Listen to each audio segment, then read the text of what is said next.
Bismillahirrahmanirrahim.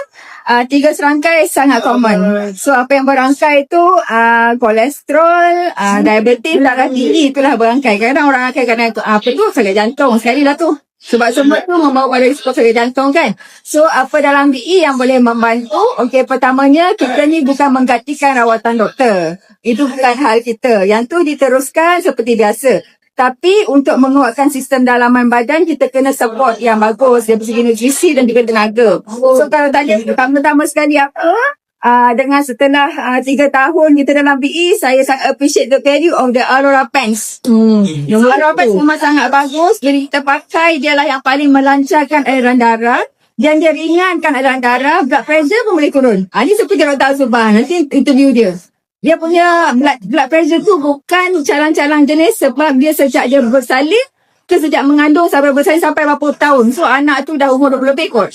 Kan maksudnya masih dia punya darah tinggi untuk beberapa ubat, tapi selepas berapa lama dia makan tu dia dapat cut down ubat dia. So circulation tu akan bagus.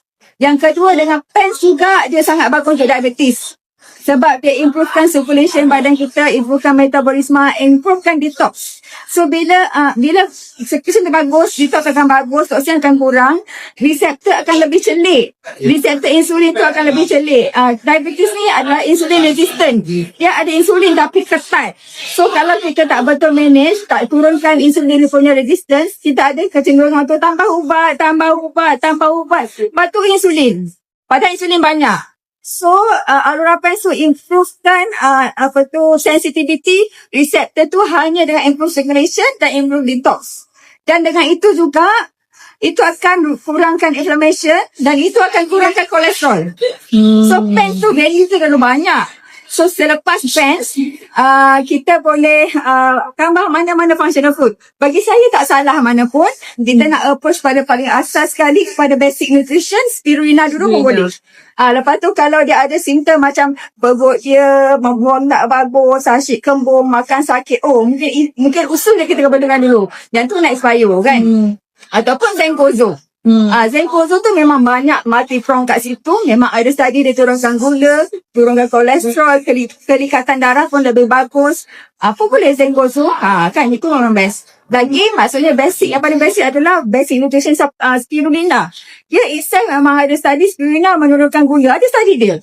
Spirulina menurunkan kolesterol, spirulina bagus untuk metabolic syndrome. Dia serangkai tu dan bagus untuk kolesterol pun ada. Dan dia ada liver protection dah terlalu banyak lah. So dalam PE kita tak salah saja mana-mana satu pun.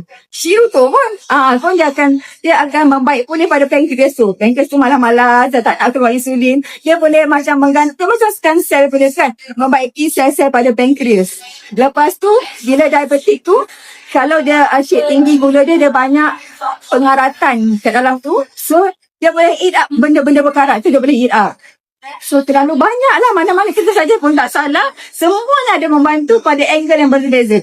So kalau nak sebut balik Aurora, yang lain tu bagi saya random order. Tapi saya sebut mulakan dengan paling kasih iaitu spirulina dan juga Zenkozo. Lepas Aurora, spirulina, Zenkozo, Shiruto, apa lagi nak? Next Payu.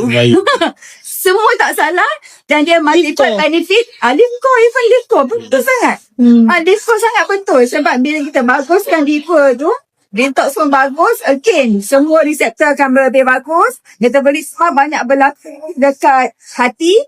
So macam uric acid pun pandai diproses, uric acid pun boleh turun, kolesterol belum turun. Semuanya kena lah.